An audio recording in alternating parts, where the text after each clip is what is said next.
नुआपड़ा उपनिर्वाचन पर से अधिक परिष्कार हो गला असुस्था सत्वे नवीन पट्टनायक जीवा फल तार नवीन पट्टनायकर आउ से आकर्षणकारी शक्ति आउ नहीं ता मध्य प्रमाणित है एथिरे दलर जदि सक्सेसर डिसाइड न होउची ये दल को नेतृत्व दे पारिबे ताल दल पे संकट हम नवीन पट्टनायक विजु जनता दल भितर पांड्यान को विश्वास करते आपको पांड्यान को से विश्वास करते जो तु एत क्षमता देते गला निर्वाचन एत बड़ विपर्य मत है कि आउ जने विश्वासी लोक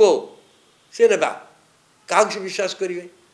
से कंटेस्ट सुजाता पांड्यान का जो पांड्यान को आणिकी आगु को डिजास्टर हो सी ग्रहणीय नुहति किंतु सुजाता पांड्यान जे प्रकृत ओडिया हिसाब से सुजाता राउत बोली कही पारती एवं महिला ओडिशार झील पांड्यान का पत्नी यहाँ ग्रहणीय बोकी एवं सी मत चाकरी इस्तीफा देते आईएएस चाकरी इस्तीफा देते मिशन शक्ति लीड करते कि बर्तमान दल किपरि भाव में ग्रहण कर बड़ कथा जो कथा को नवीन पट्टनायक आज पर्यंत एड़े आसी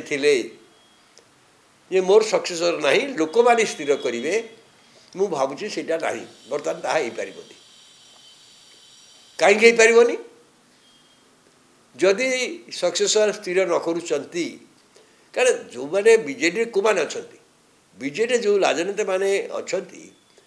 अधिकांश बहुत दिन राजनीति कले बहुत थर एमएलए होती जो मैंने हारी शिवर भर अच्छा बहुत दिन विधायक अभिज्ञ नेता तो सत राजनीति करेंगे तांकर ये जो प्लाटफर्म थिला सुरक्षित प्लाटफर्म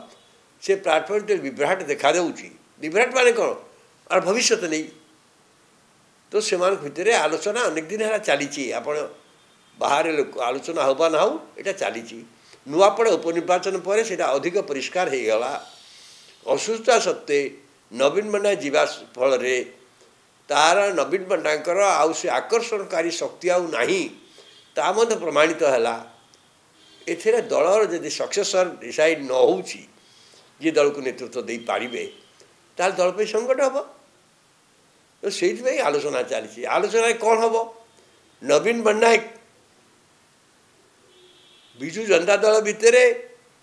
पांड्यान को विश्वास करते आपको पांड्यान को से विश्वास करते जो तु एत क्षमता देते गला निर्वाचन एत बड़ विपर्य मत है कि आउ जने विश्वासी लोक से ना क्या विश्वास करेंगे से कंटेस्ट सुजाता पांड्यान का जो पांड्यान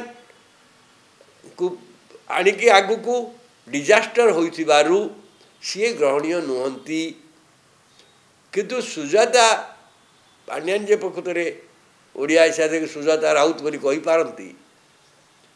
एवं महिला ओडिशार झील पांड्यान का पत्नी यहाँ ग्रहणीय बोकी एवं सी मत चाकरी इस्तीफा देते आईएएस चाकरी इस्तीफा देते मिशन शक्ति लीड करते कि बर्तमान दल किपरि भाव में ग्रहण कर बड़ कथा।